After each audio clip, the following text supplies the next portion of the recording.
I'm back with some more stuff. And before we get started, I'm going to put this video on both of my channels. There's some things I'm going to show in here that might be of interest on my other channel where I do some crazy stuff with masks and whatnot. Besides that, they might not know I have another channel, but here we are. And I got a bunch of records and a movie again and some books. I guess I should put movies, you know, at the beginning of my my intro. I'll put movies in there. Or, I don't know. Well, you guys know I'm going to throw in a movie anyway every now and then, or all the time. Haven't decided yet. Anyway, first off, as usual, this time I got a bunch of records. Go back here a little. Whew, my big belly is getting in the way. Jeez, I need to start walking more. I did find an old bike the other day at the Salvation Army. It's a 1970 Flyer. What's it called? American Flyer. And it's one of those, it looks like an old man bike, you know. It's a 5-speed. It has the gears. You twist the handle over here, and it's kind of a metallic green color, and it has those metal fenders on it and stuff. Anyway, that's going to be my summer thing. I need to start to get more exercise. And here we go. We got James Brown at the Apollo live. 2-record gatefold. And here we just have the compilation country records, 1962. These are also gatefolds. There's some cool pictures in there. There's Johnny Cash with Johnny Horton, and they're getting ready to go fishing. And there's another one. That's 1963 with Buck Owens on the cover. Some more cool pictures and history inside of there. These were a Time Life release, so I'm not sure how many of these there are. I didn't have time to look it up yet, but I imagine there's a whole set of these, and these are just 3 of them. 1954 Country USA.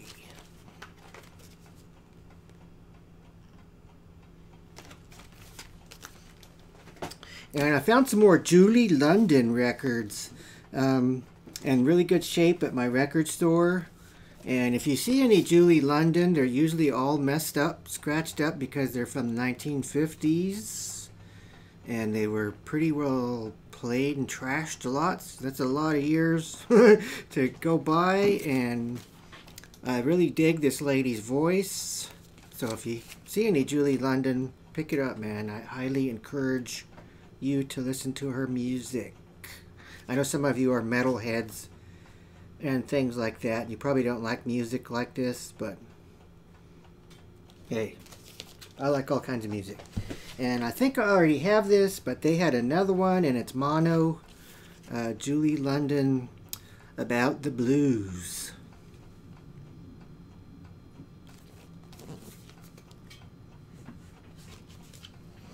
And here, these are my first records from Black Flag with Henry Rollins. 1982, I believe this is. I can't remember. And like a blue label on those. I know he's been up here to KU. I don't know if was it KU or downtown. I know he was in one of the 2 places doing his spoken word like tour a couple times, but I missed it. And here we have Black Flag, Family Man, a spoken word instrumental record. And that's kind of a crazy photo on the cover there. And this is my very first Misfits record, Walk Among Us.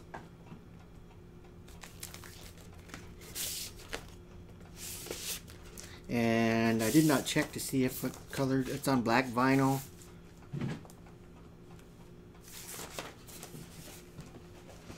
And when I was a kid growing up, there was a station, an AM station in Topeka that used to play old radio shows. So now I collect old radio shows on records. So far, I think I have Spider-Man, Superman, is it Laurel and Hardy? No, the Marx Brothers. Some records like that. And I came across these, the Green Hornet. And I still have yet to turn down the picture on my display on my computer. Radio shows, and here is just the soundtrack. It's instrumental music to the Green Hornet, the theme. And this is another radio show. And this has a really cool cover. I never knew the Green Hornet wore a green pillowcase over his face. And that's a really cool car there too. And there's Kato over there. As you know, the Green Hornet movie, the older one, what Bruce Lee was Kato.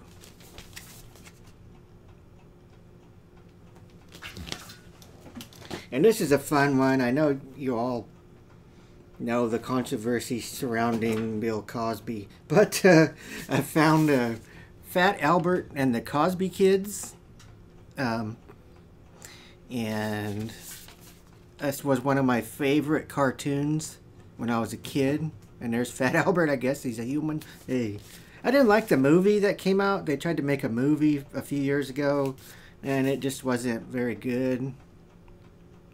The cartoon, I have the entire thing on DVD somewhere. I wish I would have remembered. I would have got it out. And there's Fat Albert and the Cosby Kids. One of those shows we used to watch growing up. And I had part 2, but I found part 1 of Stranger Things, or volume 1. And again, if you have not watched this on Netflix, I highly recommend it.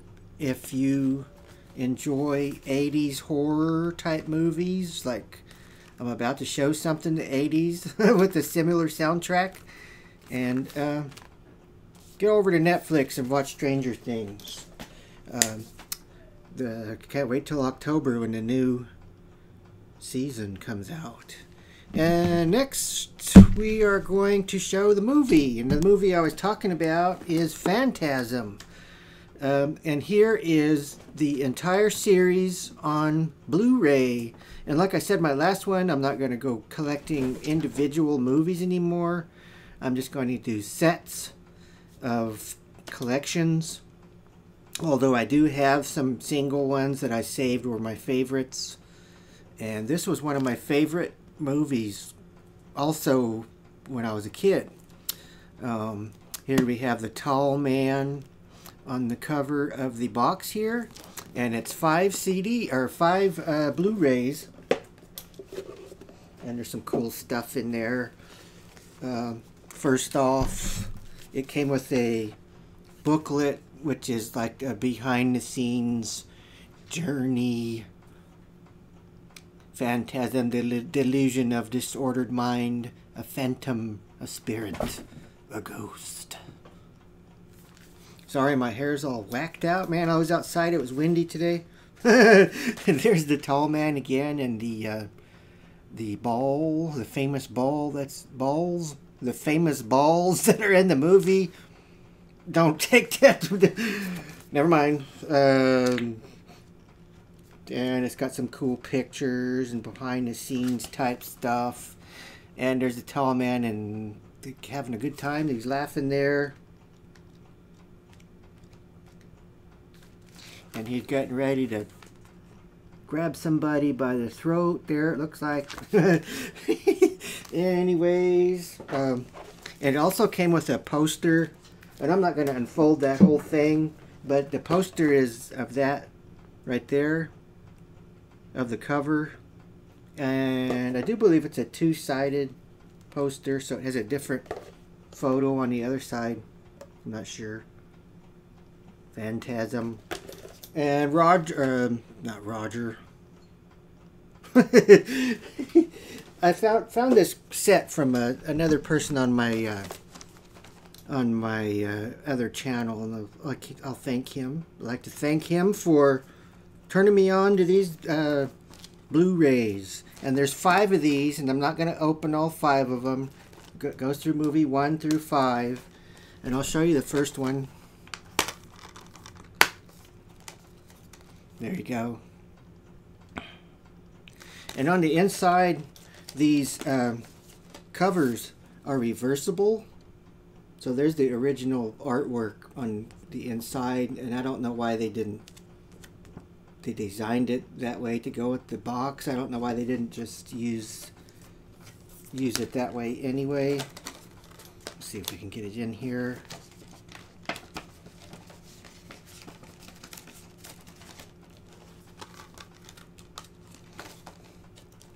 Sorry. This video is going to be long because of my... There we go. That's the way it looks. And it also... The last one was 5. Now, I have not watched this yet, but it hasn't been getting very good reviews from people. I guess it's not very good. It's not as good as the previous ones. At least that's what I've been hearing. I just don't know yet because I have not watched the newest one. It just came out like this year, last year, somewhere there. And let's get to something else. Here we have some old comics that I was going to show in the last one. Creatures on the Loose, The Monster, The Maiden. And I used to have a huge comic book collection, and I sold all of them. And here within the last 2 years, I decided, well, I'm going to start getting some more comics, but I'm only getting old horror-related comics. And here we have The Unexpected, Dracula, Lord of the Vampires, The Tomb of Dracula, Tomb of Dracula, Lord of the Vampires, another one. And boy, they're about ready to beat the hell out of him. Is that the police? The vampire police. Hey, bad jokes. Anyway,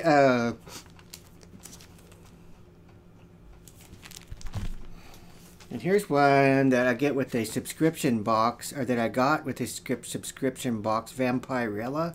So this is a new one, and these used to be there's a Vampirella magazine I used to get. And here's one I took out of the package to show you there. The Tomb of Dracula. And those guys are kind of trying to be sneaky, and he's being sneakier. And I wanted to show you a couple of things on the inside. Do you guys remember these ads, like this big muscle guy bodybuilding? It's kind of similar to, they used to have the one where it showed the big muscle guy kicking sand in a little skinny guy's face. I don't know if it was a muscle guy, but a big guy picking on a little skinny guy and kicking sand in his face, and then you could, that was their ploy, to their gimmick to get you to buy their stuff. Anyway, and then I have another one marked off. I just thought it was interesting that there used to be Evel Knievel towels, and now I need to find me some of those. Evel Knievel towels. And I had one of these Evel Knievel toys when I was a kid, but my dumb ass, young ass at that time, I tried to jump him over a creek by where we were living, and he didn't make it, folks. He landed right in the middle of the creek, and I was mad and sad at the same time, because I was scared to go try to get him out of there because I didn't know how deep it was, and I don't know how to swim, and I didn't know how to swim then, and I don't know if he's still in there. Maybe he's buried in the mud in there someplace to this day. And lastly, we have some 50s and 60s type pocketbooks. The Flying Saucer Gambit. These are all from the 50s and 60s. These are fun to read too. You can usually read one of these in maybe one night because they're not real complicated. The astronauts must land. This is a double one. To the Tomball Station. And then the other cover on the other side. Earthman Go Home. I like the way the looks like an old like Flash Gordon or something rocket ship. And here we have The Blue Atom, 2 complete novels for 35 cents. The Void Beyond, and other stories. The Quest of the 3 Worlds. And here we have The Stars Are Ours. And apparently she's in some type of, you know, hibernation type unit that you always see in these old movies and new movies like. And let's read a little bit of the intro. Dard Nordis grew up in a world that had been devastated by atomic catastrophe. The remnants of humanity had set up an iron dictatorship to hunt out and destroy the last free bands of scientists. Hiding in mountains and caves, the day came when Dard's secret laboratory home was raided, and he escaped by the skin of his teeth. Where else could men go to keep the torch of liberty and knowledge burning? Dard's martyred brother had given him a key to that unknown haven, but how could Dard learn to use it? Where were the engineers and their spaceships hidden? The gripping, always exciting story of how Dard Nordis fought his way through an antagonistic world to find the gateway to the stars is one of Andre Norton's finest science fiction novels. Apparently he finds a woman in one of them caves. Lucky Dard. Anyway, they warn time itself to keep their secrets. Valley of the Flame. Deep in an unexplored jungle, Brian Raff sought the secret of the legendary Valley of the Flame. Somewhere there was a radioactive fire that could perform miracles of super science. Somewhere there was a place where cat people prowled, where time was altered and incredible mysteries held their secrets of power and fortune for the daring to discover. Valley of the Flame. And that's all I have to show for y'all today. An 18-minute video. Again, I'm sorry for that. It's Colin, over and out. Weirdos unite.